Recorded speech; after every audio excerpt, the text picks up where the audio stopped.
আজকে আমরা দেখব মূলত চার্টের ব্যবহার, যেটাকে কেউ গ্রাফও বলে, লেখচিত্রও বলে। অনেক সংখ্যার কোনো বিষয়কে মানুষ সংখ্যার ভিতর থেকে অনেক কিছু খুঁজে পায় না, তাই সেটাকে মানুষ সহজে বোঝার জন্য, চেনার জন্য চার্ট বা গ্রাফের সাহায্য নেয়। যেমন ক্রিকেট খেলায় কোন বলে কত রান নিয়েছে চার্টের মাধ্যমে বোঝানো হয়ে থাকে। হ্যাঁ, প্রথমত আপনি যে বিষয়ে চার্ট বানাবেন সেটা ব্লক করুন। চার্টের তথ্যর এই এক্স অক্ষ মানে কর্নারের ঘরে কিছু লেখা ইম্পর্টেন্ট না, এটা কিছু লিখলেও সমস্যা নেই, না লিখলেও সমস্যা নেই, ব্লক করবেন। একটা ঘরও বেশি ব্লক করবেন না, ওই অংশটু। ইনসার্ট মেনুতে যাবেন, ইনসার্ট মেনুতে দেখেন লেখা আছে চার্ট। আপডেট ভার্সনে এরকম অনেকগুলো লেখা আছে, রিকমেন্ডেড চার্ট, অনেক কিছু লেখা আছে না। আপনি ডাইরেক্ট যে কোনো একটা চার্টে চলে যান, রিকমেন্ডেড চার্টে চলে যান অথবা আদার চার্টে চলে যান। যেই চার্টে যান না কেন আপনাকে সাথে সাথে এই ধরনের একটা বক্স আসবে। এখানে আপনার চার্টটা বা আপনার তথ্যটা কোন চার্টে প্রকাশ হবে ভালোভাবে তার কিছু নমুনা দেখাচ্ছে। যদি আপনি এইটা নেন, এটাকে বলে কলাম চার্ট। কলাম চার্টের তথ্যগুলোকে উপর থেকে নিচে দেখা যায়। ধরুন আমি এটা নিলাম, নেওয়ার পরে যখন একটা নিলাম, চেঞ্জ করা যায় পরে, সমস্যা নেই। আমি ওকে বাটনে ক্লিক করলাম, সাথে সাথে আমার ওই তথ্যটার উপর ডিপেন্ড করে একটা চার্ট চলে এসেছে। এই চার্টে গেলাম, দেখেন ছবির মতো চারখানা অ্যারো এসেছে, এটাতে আমি সরাই ফেলতে পারতেছি। এই দেখেন কালারগুলো এসেছে, যশোরের কালার, যশোর খুলনার কালার। যশোরগুলো কি আকারে এসেছে, চার্টের নিচে এসেছে, আর মাসগুলো এসেছে কালার দিয়ে। অর্থাৎ এই মাসটা দিয়ে আপনি টের পাচ্ছেন এইটা মার্চ মাস, এইটা ফেব্রুয়ারি মাস, কিন্তু আপনি কিন্তু এখনো টের পাচ্ছেন না আসলে চারটা কিসের, কারণ কোথাও লেখাই নেই চারটা কিসের। ওই দেখেন চার্ট টাইটেল বলে একটা কথা আছে, এইখানে লিখে দিলাম। ধরেন এটা হচ্ছে একবারে কুইকলি চার্ট তৈরি করলাম, ঠিক আছে। তো এই চার্ট তৈরি করার পরপরই আমরা সাথে সাথে উপরে দুইটা মেনু পাবো, একটার নাম ফরম্যাট মেনু, একটার নাম ডিজাইন মেনু। আর আপনারা এছাড়া লেআউট নামে একটা মেনু পাইতে পারেন যারা ব্যাকডেটেড ভার্সনের কাজ করতেছেন। এই লেআউট মেনুতেই ডিজাইন মেনু এবং ফরম্যাট মেনু এই দিয়ে মূলত চার্টের যাবতীয় এডিটিং এর কাজগুলো করা হয়ে থাকে। যারা লেআউট মেনু পাচ্ছেন না তারা এই ডিজাইন মেনুর আন্ডারে দেখেন লেখা থাকবে অ্যাড চার্ট এলিমেন্ট। এখানে যে যে বিষয়গুলো আছে অ্যাক্সেস টাইটেল, সেইগুলোই আপনারা পাবেন লেআউট মেনুতে। চার্ট আনার পরপরই চার্টের কয়েকটা অংশ আছে, শুনে নেন। এই যে চার্টের তথ্যগুলো দেখতেছেন না, সংখ্যাগুলো, এটা ওয়াই অক্ষ, আর নিচের এক্স অক্ষগুলো আছে কি দিয়ে, জেলার নাম দিয়ে। ওকে, আমি চাচ্ছি উল্টাই দেব, কিভাবে সেটা দেখি। আমরা চলে গেলাম, আমরা এই চার্টের মধ্যে ক্লিক করলেই উপরে ডিজাইন নামে একটা মেনু পাবো। এই ডিজাইন মেনুর কাজগুলো আগে একটু দেখে নিই। প্রথমে দেখেন চার্টের স্টাইল কিছু আছে, এই দেখেন একটা স্টাইল, এই যে স্টাইল। ডিজাইন মেনুতে আপনি অনেক ধরনের চার্টের স্টাইল পাবেন। দেখেন এই স্টাইলে আপনি তথ্যগুলো দেখতে পাচ্ছেন। আমি যেহেতু আপডেট ভার্সন চালাচ্ছি, আমি একটু ভালো ভালো ডিজাইন পাবো, স্টাইলস। যারা 7 বা আরো ব্যাকডেট ভার্সনে কাজ করতেছেন তারা এত সুন্দর ডিজাইন পাবেন না। আপডেট ভার্সনে একটা আপডেট কিছু ভার্সন আছে, দেখেছেন তথ্যগুলোকে আমি সাথে সাথে উপরে পেয়ে যাচ্ছি।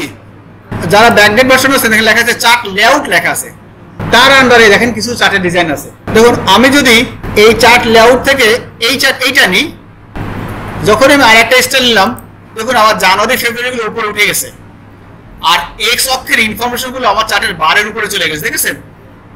আপনাদেরও ওরকম এক একটাই ইনফরমেশন শো করার অপশন আছে, আবার নেই। চার্টে কয়েকটা পার্ট আছে, একটা আছে টাইটেল, একটা লিজেন্ড, একটা এস অক্ষ, একটা ওয়াই অক্ষ। বুঝে নেন প্রত্যেকটা বিষয় কি। টাইটেল মানে চার্টটা কোন বিষয়ের চার্ট তাই। লিজেন্ড মানে যেটা দিয়ে চার্টকে আপনি পর্যালোচনা করেন, যেমন এই জানুয়ারির এই রং দিয়ে আপনি পর্যালোচনা করেন যে এইগুলো সব জানুয়ারির রং। যেমন ফেব্রুয়ারি, এটা খয়েরি কালার রয়েছে, তাই আমি বুঝে গেলাম এই খয়েরি কালারগুলো সবই ফেব্রুয়ারি। আপনি এইটা কিন্তু ঢাকা এবং খুলনা যশোরে পাননি। এই রং দিয়ে যাকে আপনি পর্যালোচনা করতেছেন, রঙের ঘরগুলোকে বলা হয় লিজেন্ড। তো যদি আমি এই চার্টটা নিই তাহলে আমার লিজেন্ড চলতেছে নিচে, যদি এইটা নিই তাহলে লিজেন্ড চলে যাচ্ছে উপরে। তাহলে আমি চাইলে এই লিজেন্ডগুলোকে যদি আমি ডাইনে দিতে চাই, স্যার আমি ডাইনে দেবো, তাহলে কোথা থেকে দেবো? তখন আপনার লিজেন্ডের যাবতীয় কাজ করার জন্য আমরা চলে যাব ব্যাকডেট ভার্সন। এখানে চার্ট লেআউট বলে একটা অপশন আসবে, আর এই ভার্সনে এখানে আসবে দেখেন এক চার্ট এলিমেন্ট। এই দেখেন লেখা আছে লিজেন্ড, এই দেখেন লিজেন্ড আছে লেখা। এই একই জিনিস যারা ব্যাকগ্রাউন্ড ভার্সন কাজ করতেছেন এখানে লেখা আছে লেআউট, এখানে লেখা আছে টপ, আর আমি দিলাম রাইট লেফট আছে, রাইট লেফট যাচ্ছে, এই দেখেন লেফট সাইডে যাচ্ছে, রাইট আসতেছে। ধরুন আমার এই টাইটেলটা আমি মুছে ফেললাম, এই ক্লিক করলাম, কিবোর্ড থেকে ডিলিট দিলাম, এখন আমার টাইটেল লাগবে, সেটাও আপনি লেআউট মেনুতে পাবেন। এই দেখেন চার্ট টাইটেল অ্যাবভ আছে, দেখেন আইসে চার্ট টাইটেল লেখার অপশন। এবার দেখেন ডাটা লেভেল, ডাটা মানে তথ্য, লেভেল মানে সাজাবো, কিভাবে তথ্যগুলো সাজাবো। বর্তমানে কিভাবে আছে, টপে আছে না, আমি তো মনে করি যে আমি দেবো সেন্টারে, আইসে সেন্টারে, এই ডাটা লেভেল দেবো না, দেখেন তথ্যগুলো আর নেই।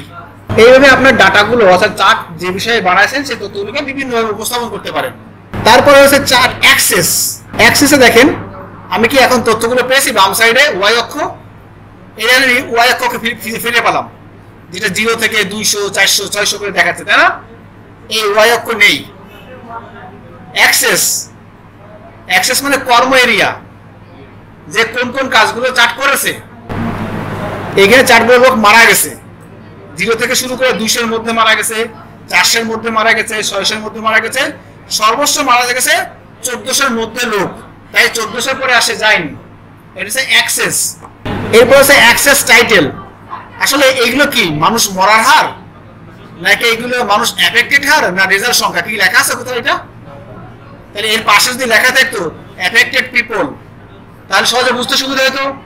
এই দেখেন অ্যাক্সেসের দুটো পার্ট আছে, প্রাইমারি ভার্টিক্যাল, ও দেখেন আছে অ্যাক্সেস টাইটেল, আবার গেলাম চার্ট অ্যাক্সেস, প্রাইমারি হরিজন্টাল। এই ঘরে আপনি বলে দিতে পারেন যে ডি ডেট পিপল, তাই না? এটা কি লিখে দেবেন বলেন দিন, নেম অফ ডিস্ট্রিক্ট, তাই না? এবার কি চারটা কি সহজে বোঝা যাচ্ছে? চার্ট টাইটেল তো এখনো লিখিনি, এই চার্ট দেখে আপনি টের পাবেন চারটা কিসের। ডাটা টেবিল, এই যে টেবিলটা না, আপনি চাইলে এই টেবিলটা চার্টের তলে দিয়ে দিতে পারেন, আইছে আপনি প্রিন্ট করলে কিন্তু এইভাবেই আসবে। এবার দেখেন চার্টে যদি কিছু এডিট করতে চাই আমরা, যখন এডিট করব, আপনি যদি এখানে এই 800 পরিবর্তে আপনি কোনো ঘরে 900 দিয়ে দেন বা 1000 দিয়ে দেন, দিয়ে যখন আপনি ইন্টার দেবেন দেখবেন এই জায়গা তথ্য চেঞ্জ হয়ে যাবে। এই দেখেন বড় হয়ে গেছে, এই দেখেন আপনি এই 1200 পরিবর্তে 1600 দিয়ে দেন, দেখেন চার্টটা বড় হয়ে গেছে, দেখেছেন? আপনি যা এডিট করবেন সাথে সাথে আপনার চার্টটা লাইভলি সেই কাজটা চেঞ্জ করে দেবে। আর একটা বিষয় একটু লক্ষ্য করেন, আমি এই চার্টের মনে করুন আমি টেবিলটা উঠাই দিলাম, চার্ট টেবিল নো করে দিলাম, দেখেন চারটা টেবিলটা কিন্তু নেই, তলের টেবিলটা। আপনি তো উল্টাই দিতে চান যে স্যার আপনি ঢাকাগুলোকে দিতে চাচ্ছেন জানুয়ারির এখানে, আর জানুয়ারিগুলোকে দিতে চাচ্ছেন ঢাকার এখানে, এটাকে সুইচ করা বলে, switch row to column, column to row. এই দেখেন ডিজাইন মেনুতে কখনো কখনো ব্যাকডেট ভার্সনে পাবেন এরকম জায়গাটাই, ঠিক এরকম লেফট সাইডে, আর আপডেট ভার্সন দেখেন লেখা আছে সুইচ টু রো, তাহলে আমার ডিস্ট্রিক্টটা জানুয়ারি ওখানে চলে যাবে, দেখেন এসেছে, আর জানুয়ারিগুলো নিচে চলে এসেছে, আর কিছুই করা লাগেনি, কিন্তু আমি সুইচ করলাম জাস্ট উল্টে গেল।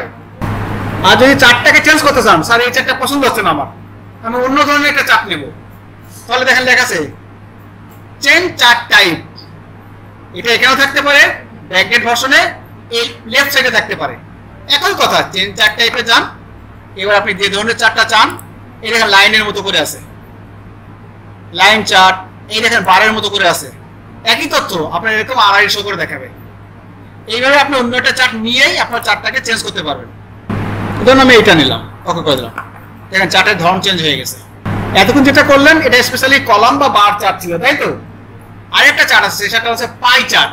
পাই চার্টের তথ্য হয় দুইটা, কলাম চার্টের তথ্য হয় একাধিক, 2 এর অধিক। আমার এখানে ঢাকার পরে যদি শুধু জানুয়ারি থাকতো তাহলে আমি এই চার্টটাকে কলাম চার্টেও রূপান্তর করতে পারতাম, আবার পাই চার্টেও পারতাম। যখনই আমার ইনফরমেশন 1 এর অধিক হয়ে যাবে তখন বেটার হচ্ছে কলাম চার্টে উপস্থাপন করা, কথা বোঝেন? এই দেখেন আমার আর একটা চার্ট, যেখানে আমি লিখেছি 7 দিনকে টেম্পারেচার, তাহলে কি একটা বিষয় না, এখানে এক বিষয়ের জিনিসগুলো আপনি কলাম চার্টে উপস্থাপন করতে পারেন, আবার পাই চার্টে উপস্থাপন করতে পারেন। জাস্ট যার কলাম একটা ব্লক করলাম, আবার আগের মতো ইনসার্ট মেনুতে গেলাম, আমি রিকমেন্ডেড চার্টে গেলাম, এই দেখুন আমি কলাম চার্ট নিলাম। ওকে, দেখেন কি কি বারে টেম্পারেচার কত ছিল তা এখানে শো করতেছে, আছে কিন্তু তথ্যগুলো শো করতেছে না। তাহলে আমরা চাইলে এই ডাটা থেকে এই ডাটা লেভেলগুলো উপর দিতে পারি। দেখছি তো কি কি বারে কত টেম্পারেচার, পুরোটা টেম্পারেচার, আর এগুলো হচ্ছে বার। এই একই কাজটা যদি উল্টা দিই, স্যার আপনি এখন তাহলে কষ্ট করে এটাকে পাই চার্টে বানান। এই দেখেন আমি চেঞ্জ চার্ট টাইপে গেলাম ডিজাইন মেনুতে, এই দেখেন লেখা আছে পাই চার্ট, এই ক্লিক করলাম, ওকে করলাম। কোন রকম কি চেঞ্জ হয়েছে? পাই চার্টও কখনো কখনো এক কলামের তথ্য উপস্থাপন করা যায়। কলাম হওয়া লাগবে একটা বিষয়, আর একটা হওয়া লাগবে কলাম। এই ছিল মূলত চার্টের বিস্তারিত বর্ণনা। ধন্যবাদ।